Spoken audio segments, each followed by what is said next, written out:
Hello dear students.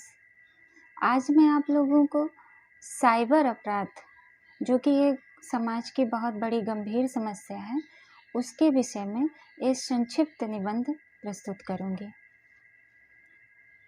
Internet ने समूचे विश्व की सीमाओं को लांघकर ज्ञान, सूचना और संपर्क की क्रांति को सभी व्यक्तियों तक उपलब्ध कराया है। ज्ञान और अभिव्यक्ति के विस्तारित फलक पर सुविधाओं की गति उल्लेखनीय त्वरितता आई है, लेकिन विकृत मानसिकताओं के चलते इस व्यवस्था के दुरुपयोग के मामले ज़्यादा ही सामने आ रहे हैं। प्रायः अंतर्राष्ट्रीय स्तर के सभी सम्मेलनों में साइबर क्राइम की चर्चा का गंभीर विषय बन चुका है।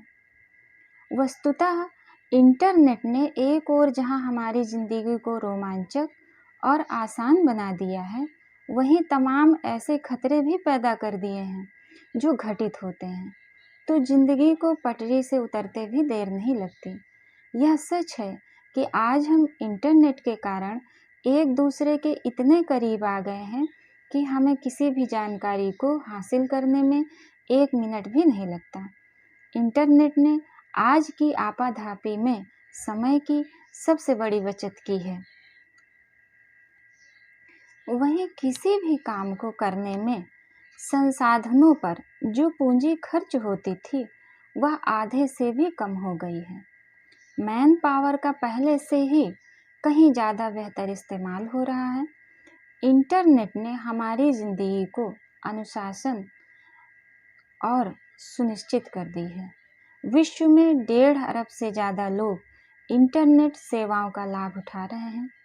इंटरनेट पर अपराध का एक समृद्ध संसार विकसित हो रहा है। इस आपराधिक संसार के मुख्य अवयव हैं ट्रोलिंग, सूचना की चोरी, यौन अपराध, पोर्नोग्राफी, वायरस अटैक आदि। साइबर अपराधों का 2 तरह वर्गीकृत किया जा सकता है। पहला, एक लक्ष्य के रूप में कंप्यूटर अर्थात अन्य कंप्यूटरों पर आक्रमण करने के लिए एक कंप्यूटर का उपयोग,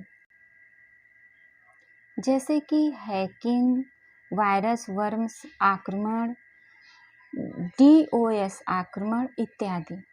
और सेकंड नंबर है एक शस्त्र के रूप में कंप्यूटर मतलब वास्तविक विश्व अर्थात अपराध करने के लिए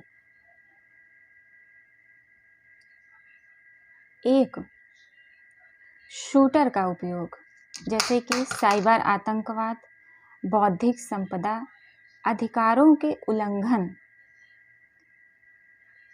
IPR वायोलेशंस, क्रेडिट कार्ड धोखाधड़ी, EFT धोखाधड़ी, अश्लीलता इत्यादि। आज ऑनलाइन फ्रॉड और धोखाधड़ी मामले तो दिनचर्या का हिस्सा बन गए हैं। इंटरनेट ने तमाम ऐसे खतरों को भी जन्म दिया है जिनसे बचने के लिए आज तमाम सुरक्षा कवच और कानूनों की ज़रूरत महसूस की जा रही है। इंटरनेट के खतरों से अमेरिका जैसा विकसित देश भी अछूता नहीं है और भारत जैसा विकासशील देश भी इन खतरों से जूझ रहा है। विश्व के प्रायः सभी देश में इस तरह के अपराधों की गिरफ्त बढ़ी है। भारत में तो यह समस्या कुछ ज़्यादा ही भयावह एवं विकराल है। पुलिस की जानकारी साइबर अपराधों को लेकर शून्य है। पिछले दिनों देश में कई बड़े बड़े साइबर अपराध हुए।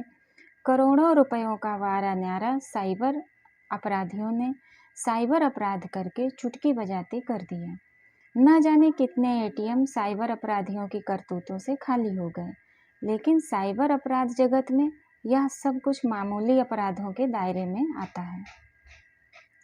आज साइबर अपराधों का जो वैश्विक परिदृश्य सामने है उसे देखकर ऐसा प्रतीत होता है कि इंटरनेट का दुरुपयोग भी इंटरनेट के जानकार कला मानने लगे हैं। सुरक्षित सिस्टम को भेदने वाले हैकर्स होना भी सम्मानजनक बात हो गई है। किस्म किस्म के वायरसों के जरिए साइबर सुरक्षा कवच का नुकसान पहुंचाना साइबर अपराध जगत में इन दिनों धड़ल्ले से हो रहा है।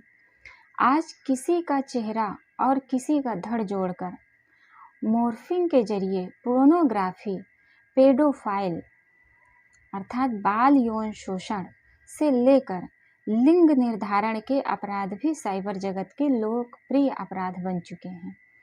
इंटरनेट के जरिए आतंकवाद को प्रोत्साहित करने की घटनाएं रोज देखने को मिल रही हैं। अब आतंकवादी बम के साथ साथ माउस से भी धमाका करने लगे हैं। साइबर गतिविधियों के द्वारा धार्मिक, राजनीतिक उन्माद करना साइबर आतंकवाद के अंतर्गत आता है। यह किसी भी देश की आंतरिक सुरक्षा को समाप्त कर सकता है। वैसे इस समस्या पर अंकुश लगा पाना किसी एक देश के वश की बात नहीं रह गया। यह एक वैश्विक समस्या है और इसका समाधान भी वैश्विक स्तर पर ही तलाशा जा सकता है। भारत ने साइबर अपराधों को लेकर सजगता के संदर्भ में वर्ष 2000 में आईटी रेगुलेशंस एक्ट 2000 नाम से एक विशेष कानून बनाया गया, परंतु यह कानून ना तो प्रभावी है और ना ही सख्त। साइबर अपराधों पर प्रभावी अंकुश लगाने के लिए इसमें अपेक्षित व्यवहारिकता और सख्ती ही है।